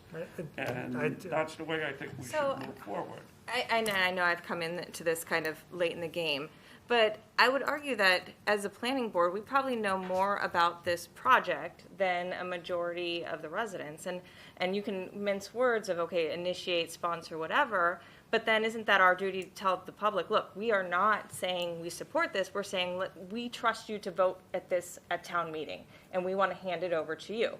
And I think that's the right thing to do. Why can't we do it through a citizen petition? Is it one half dozen to the No, other? but Does it's it matter which way not. to do it? It's not, because the whole idea why we're having this argument, and I know the applicants want to have it as a planning and sponsored article, is it's easier to sell. That's the reason why this is happening now. It's because it puts them in a better position to sell this to the town, because it says, look, the planning board's behind this. They spent a year looking at this thing. And That's what's going on here. So like it or not, this is an implicit endorsement of this project if we support it and initiate it. Then why do we have Hey, a Tom? recommendation? Okay, Well, we have a recommendation, but it's always, if we're, in all the years I've been on the planning board, if we've sponsored something, we voted 5-0 for it. Now, so that's, it's never happened otherwise. The citizen petitions, different story. But We- John, we- if that happened this time, it would not happen that way. Because if we agreed to sponsor this and this warrant goes in like it is now, I would say unfavorable, as it is now. Well, but then why not do it as a citizen petition? Otherwise, we end up with the situation of saying, wait a second, the majority of members of the planning board don't support this thing. Why did you bring it forward? Why didn't you let the applicant bring it forward on their own? It sounds like you've changed your mind. I think that would not be the right thing on our part. Eitan? Go ahead, well, let's do Peter and then Kelly if you have anything else, and then we'll take a vote and we'll just see where it goes. Go ahead, Yeah, Peter. I just want to raise as a point of order, I think this is inappropriate to call a vote for this, and I won't be part of it. This is the planning board attempting to take on a much larger role than it should be. John is correct. We can use initiate or sponsor. It'll go in the warrant as this came from the planning board. The motion will be made by the planning board. The applicant is clearly interested in taking this action, Eitan, because it will help them sell the project. That is advocacy. This is a point of order. It is inappropriate to call a vote at this point. It is a abuse of the role of the planning board. What other steps need to be taken before we decide whether or not we would initiate action? What other steps do you think we should take? Are you asking me? Yeah. If you're If the saying we shouldn't applicant- vote to initiate action, which is what we're allowed to do under the law that town council just read, what other steps should we take? If the applicant wants to proceed with a citizen's action, then that's fine. They should do that. No, but you said we shouldn't vote on whether or not to initiate action, which is something you'd agree we have the legal ability to do, right? This is a manipulation of the planning board role, and I do not agree that that is appropriate. This will be used to sell the proposal. It is advocacy. We should not be doing this. Okay, I don't agree, and I think it seems to me that it's advocacy when you're for a project, but it's not advocacy when you're against the project, and I don't logically understand that. But there's another alternative. Sure. Listen, I am happy, Eitan, I'm happy for this to go forward in the process if the applicant chooses to go ahead with a citizen's action. And at least the time I've been on the board, that's what we've done. Still don't understand why we're changing the process for We're not this changing the process. proposal. It is a private proposal. This is a private entity of substantial wherewithal. They can ask for the 10 signatures. There may be people on the board who want to be part of those signatures. That's our process. Why? I still don't understand why we're changing it. I don't think we're changing anything. Yeah, so, I mean, obviously, this development, the scale is much greater than we've seen, but there's been projects like Edgewood a few years ago wanted to change the watershed bylaw to allow for a development of a 40,000 square foot small home that started in December and January as discussion items similar to this, not a year by any means, seeking support, whether it's sponsor or initiate a warrant article. And ended up, planning board, the consensus was 5-0, they did sponsor it. But I think the process, the scale being over a year is certainly much different, but starting talking with developers in December, January, prior to submitting a warrant article, either as a citizen petition or as a fully fledged warrant article is common. So that part of it is common, so. Yeah, but I remain, Gene, I have never, in all my years of the planning board, seen a large private material development without consensus of the planning board recommended for planning board sponsor or initiation. other It's than- every single time it's been consensus. Yep. There's never been a situation. And so that, I think, is Peter's point, is that implies some level of support and advocacy. That's my only point. And I mean, we're at the situation, there's an alternative. There's a simple alternative, get the 10 signatures, it can come up at town meeting. It may turn out that people like me, we go through the final process and we decide we like it and we recommend favorable action. Or maybe we don't, I don't know. But the point ends up being is there's a simple other alternative, and it's going to have exactly the same time frame and the exact same process going forward. Do you think there's also an alternative to not take a vote at all, but just next agenda have the zoning draft on and continuing to work Well, towards you it? could continue that, but I mean, to say we initiate it is, or support it, I think is not the right thing. I'm just throwing it out there, that would be somewhat more normal process, as you just continue to review it until such time when the decision has to be made, because the warrant's opening. So we're gonna do, so we'll do it this way then. If there are enough people, if a majority of the board want to take a vote on it, then we will. If a majority of the board do not, so Peter, my understanding is you do not want to take a vote, right? I think it's inappropriate. Okay, so we're gonna vote first whether or not to take a vote. If a majority do not want to take a vote, then we won't. If a majority want to take a vote, which we're legally authorized to do, then we will. Can I ask one more question? You can John? ask as many questions as you like. So I just want to make sure I understand, John and Peter's comments and concerns. So certainly understand kind of in terms of that you feel if we sponsor, initiate, whatever the term is that it will imply there'll be a perception that the planning board approves it as is. Are you also, is there any concern that if we do through this process for this developer, that there could be any more implications on the next project or the next concern? Like, is there any concerns that we're changing direction or path? I don't know if that's valid or not. I just want to ask.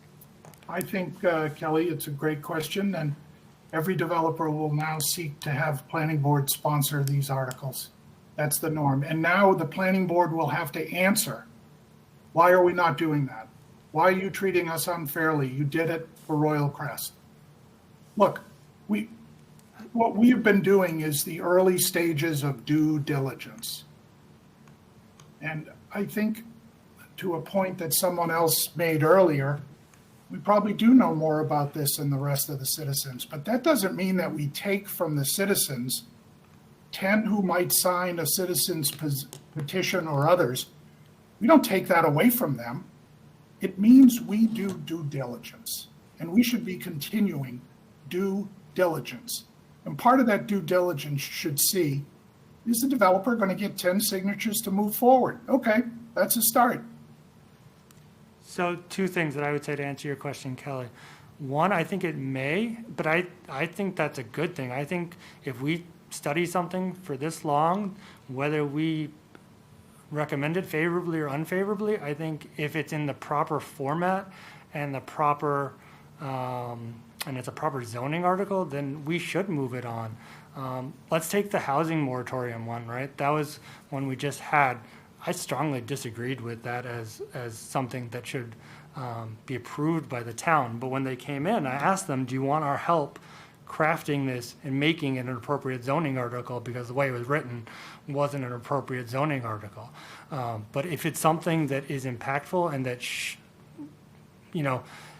it would affect the town as a whole, like that one would, I think, and we have the ability to study it and craft it and make it actually appropriate, I think we should. And when it's a citizen's petition, we still can come back and debate it, but we also have less control about what's ultimately in there, because then it's actually up to the citizen. Hold on, let me finish. Then it's actually up to the citizens who's making the petition to finalize it and have what the wording is. We can recommend favorable or unfavorable, but it's their article. So, I mean, to me, I don't think this is changing our process, but to the extent that it means that we're initiating more things, I personally don't necessarily have a problem with that. Because again, I don't take initiating as recommending. We can initiate something and then say that this is a terrible idea, we shouldn't do it, but it's still an appropriate zoning article for the people to vote on. But I guess, two examples, let's go back to that one again, is that if we took the logic of somebody bringing something forward to town meeting, we would have never initiated that. And so, because if we did, it would be very clear that we supported it, and we didn't. But what we could have done, you're right, we could have said, look, you go ahead and do this as a citizen petition, we'll help you craft it in such a way that if it does pass, it's at least in good form. That's what we did with the weed, the marijuana. I mean, we spent a very similar process to this. It's probably the only other one in all my time on the board that was similar to this. But we did it as a citizen petition, and the argument was, look, we have differences of opinion on this board about whether it's a good thing to happen or not, but if we're going to do it, let's put it in good form. But it was still a citizen petition. We still went through the same review process. That's what I think Peter and I are saying we should do here, is we can go through the entire due diligence process, put it in the best possible form, but let's be honest about this as a citizen petition. It's not a planning board petition. Let's create that openness and fairness and transparency that it comes from a developer, not from the town. And we'll do our best to make sure it's in good order if they bring it forward. So John, in the marijuana article, it was January of 18, there was a planning board sponsored article that we spent all that time, it was 30, 40 pages long. But there were other citizen petition articles that were submitted ahead of that, and once Yeah. they got voted on, we never even got to this one. Yeah. I think it was just withdrawn. So there was one, and it was 3-2 majority opinion, and it was the first time I saw a minority and a majority opinion Yeah. given at town meeting. But that one, there was one, and for the very reason you said, that you Yeah. wanted to protect the town's interest should this ever get approved. Yeah, I just think here we could protect the town's interests, but we don't have to sponsor it, that's all. I understand. Okay. I mean, I don't think this is I don't think it changes a lot, really, frankly, either way, but I understand everybody's position. I think they're all well advocated and well spoken for what your positions are. But I'm just gonna, unless there are any other questions or comments, we're gonna vote on whether we want to take a vote on this now. If we don't want to take a vote on this now, then we'll table it and we'll continue discussing the zoning, the actual zoning. If people want to take a vote on it, then we will. So. I have one more question. Yes, Ethan, go ahead. I'm sorry. Yep. So I just feel like North Andover, we in this area, we can't be that special. What do other towns do in situations like this? Do they have, since it seems like we could do either thing, there's ways within the law, this could be a citizen's petition, or it could be a planning board sponsored, initiated petition. What do other towns do in similar situations? Is it a mixed bag? Are we the only ones who do it this way? I don't know the answer to that. I mean, Like- I think you can do any of the things by statute. I mean, I know in a city, the planning board would make a recommendation, and then it would just go to the city council for a vote. I don't know what other towns do in terms of town meeting articles. I don't know. Yeah, we can't be that special, I mean, in this area, right? Like, there's gotta be. I don't know the answer to that. I don't know if anybody else has any knowledge. I don't know. Hey, Don, I still have not heard your rationale as chairman. I mean, let's face it, you have some leeway as chairman on what path this board takes. Mm-hmm. And I appreciate your willingness to take a vote on whether or not we should vote. But the reason we're discussing this tonight is because you as chairman put this on the agenda, and it wouldn't have happened otherwise. We would be proceeding with a citizen's petition. I haven't heard from you. What is the problem with a citizen's petition? As John has already discussed, that can be done on the same timelines as we would normally do for a warrant article. What is your objection to allowing this to go forward as a private developer's citizen's petition so that they make the motion at town meeting instead of the planning board making the motion? What's your reason? Because I think that this is such a larger project and has such a potential for a larger impact on the town, and given the amount of discussion and time and effort and crafting of a potential zoning bylaw that the planning board has done, that I think it is our responsibility actually to move it forward to town meeting. Again, I don't see that as recommending it. I think that that's our job, is that, I kind of go back to John's gatekeeper. I think we should be the gatekeepers at this point of whether or not we think this is appropriate to go to town meeting, which I think it is. And then, but I don't think it should be a citizen petition, because I think it impacts so much more than just the developer, right? So with the marijuana one, again, I would take the broader approach. I would have actually said that should be, because it affects everyone, but even that, I think that one affects less people, because it's more just about, the financial aspects affected the town, but the actual, zoning, I really just affected that parcel. I think this is bigger than that, and I think where we've been discussing it and working on it and adapting it and doing that, I think that we should take some responsibility. And even if we take responsibility of putting it forward and then saying, yeah, we put it forward, but we still don't think that you should approve it, I think it's our job to put it forward. I think that's just the logical next step. I guess I understand that in the past people have done it as citizens petitions. I don't see this as the typical citizen petition. It seems like it's bigger than that. I guess that's why. And I think just for timelines, because I haven't heard any discussion of the citizen petition. Usually, I think I remember with the marijuana one, that was already like in the works and done and things like that. But I was newer when that started, so I didn't know as much. I don't know. I just feel like that this is our job, is to evaluate zoning, see if it's appropriate to go to town meeting for a vote, and then make a recommendation. But I think that, to me, this is part of the process. I don't think this is an unusual step in the process. It's just not one that comes about a lot because we don't have these larger projects, or we already have it with a citizen petition. That's my thought. So, your premise is that we have a responsibility. It's our job to bring this before the town. And I agree with that, Tom, but we know that can be done with a citizen's petition.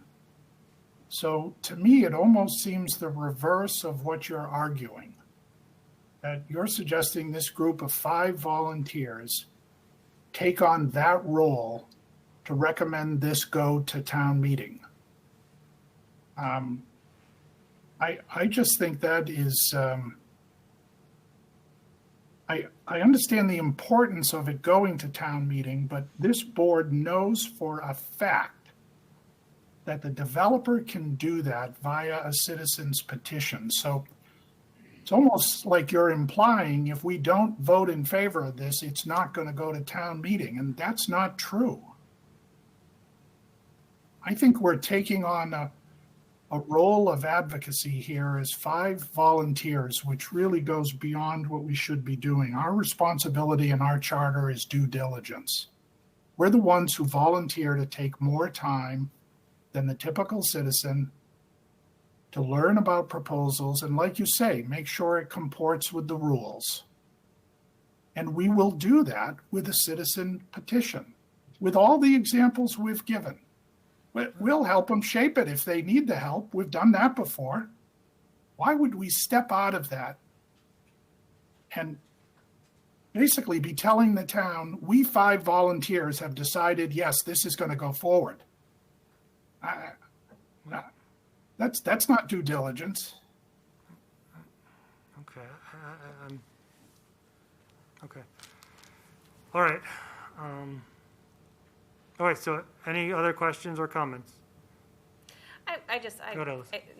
I have to respectfully disagree with that opinion, because I think we are doing our due diligence. We've put a lot of time, thought, and effort into this, and we're saying as 5 volunteers, we're doing our best, have done our best up to this point for the town, and now we want to turn it over to you to the citizens of North Andover, and we feel it's our due diligence to turn that over to to the citizens of North Andover, to take it from there. And I look at it in that respect, and I think that us making a vote is not, even though maybe it hasn't been done that way in the past, it's not the wrong way. It's still a very legal way. It's still a justifiable way, and I don't see anything wrong with that.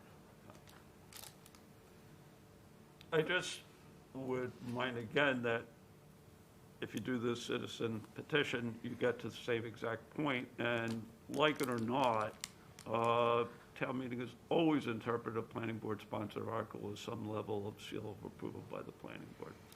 I think it's a matter of opinion of how everybody's interpreting it. No, but I mean, based on my experience over the years, is that it's definitely a lean in that direction, and what we're saying is, let's keep an open playing field, we'll do our due diligence, but we don't need to support this, it can get to the same point without that. But there have been articles that we've recommended favorable action that the town has voted the other way, and vice versa, right? I mean, Very, very few that where we've recommended favorable action, the town has voted against it. But there have been ones with citizen petitions that we've recommended unfavorable action. okay. I- Got, it's nothing new. I do think this should go to town meeting. I do think all of us as citizens should have the chance to vote on it. I just don't want it to go there with, right now it doesn't have, I would not give it a favorable vote with it as it is. I do believe that it's possible to get there, but not with how it is. So however we can get it to town meeting and still be able to make those changes and hopefully get it to the point where we can feel favorable about it. I mean, that's, Well, what path is that? Peter's Right. point Kelly, is, do you mind if I ask you a question, Kelly? And don't feel that you have to answer it, but I also agree that this is big enough that we really need the whole town to be part of this decision.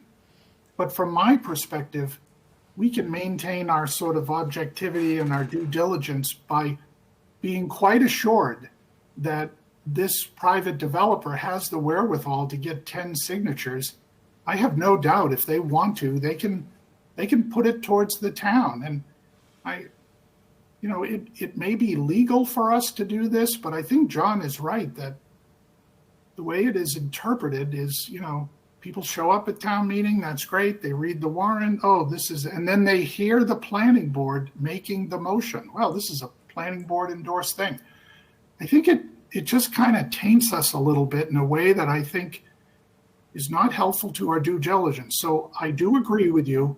It's big enough that it should go to town meeting, and it will with a citizen's petition.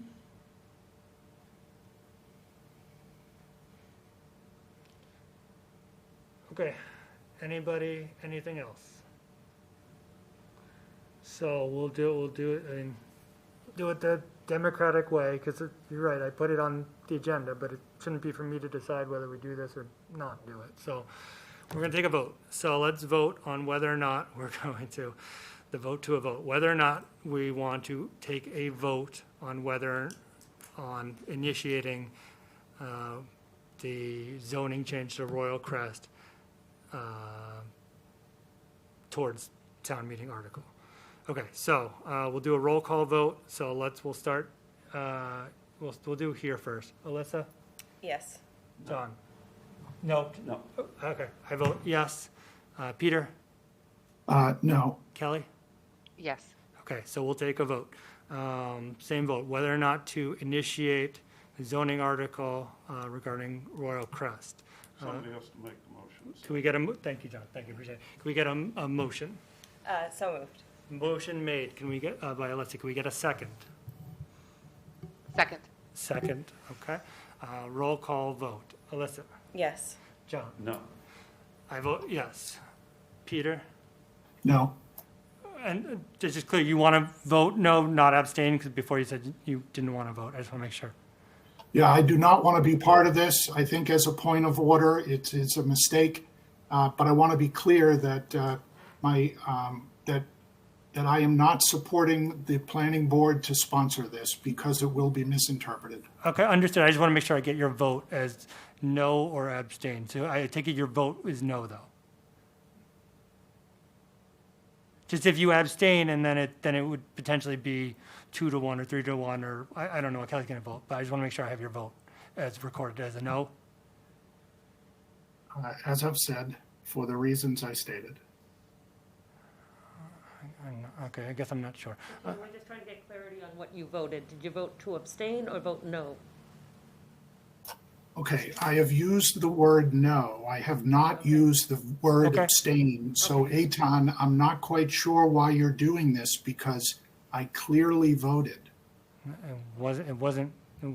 Based on the preamble, it wasn't clear to me, so I just want to make sure. Okay. so Okay, that's the a no. word was no, and Okay. I did not mention the word abstain. So Okay. I appreciate you trying to make sure that I know what my vote is. Okay, I just want to make sure that I know and I'm not incorrect. So that's a no. Kelly? Yes. Okay, yes. Okay, so that's 3-2. Okay. All right, so next steps are zoning. Suzanne, what would you suggest for what we do next in terms of zoning? So in terms of zoning, I think the most appropriate thing to do next is to look at the draft zoning bylaw. Okay, And then once the board is comfortable with that, then to submit it to the select board. so do you think it makes sense to have you in to go over that, or for us to just go through it once and then have you maybe at the next meeting? I think, well, I guess it would be, I'm trying to think of what's the most efficient way. I think everybody review it, and then maybe I could come in for the questions, or I could lead everybody through it.